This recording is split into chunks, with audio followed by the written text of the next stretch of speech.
So there is many writers try to say to those scholars and mullahs in Syria, say that you allow to us to speak about the stories in Tawrat as a legend or mythology stories. But when we come to Quran, you say this is not mythology stories. This is only realistic. Realistic, yes. So, what is the advantage of the stories in Quran, and how we can understand it in the light of science, like Adam and Hawa and Noah? Unfortunately, the ulama themselves are responsible for obscuring the beauty of the Quranic narrations,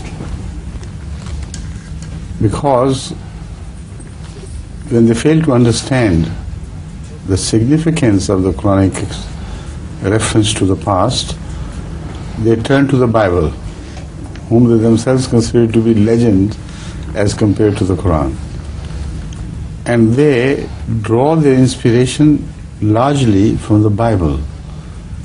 Not only that, but also from the Apocrypha, the material which found vogue among the Jewish people as hearsay stories and tales and things, which became very popular. So the Muslim ulama of the medieval period unfortunately lent far more towards those hearsay reports. And in the light of that, imagine, or in the darkness of that, they try to read the light of the Quran. This is what has gone totally wrong with the scholars of the Middle Ages, who have completely distorted the image of the Quran, reading it through the colored eyeglasses of the Jewish people. So this sums up the entire tragedy. This I have been exposing during my darses of the Quran here during Ramadan and elsewhere. Whenever I give lessons of the Quran, I come to such places where this has happened, and I quote a large number of examples where they have gone wrong and why they have gone wrong. So the Quran should be read independently first and attempted to be understood with the help of no other book than the Quran itself.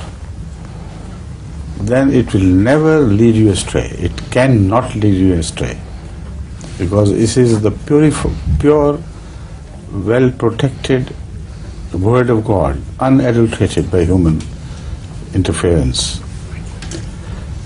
But once you have read it, then you turn to the Bible and compare the stories.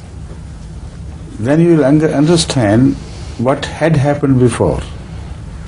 Why the Holy Quran on the one hand supports the Bible as the Word of God, and why on the other it rejects it as a book which has been intensely interpolated and extensively interpolated.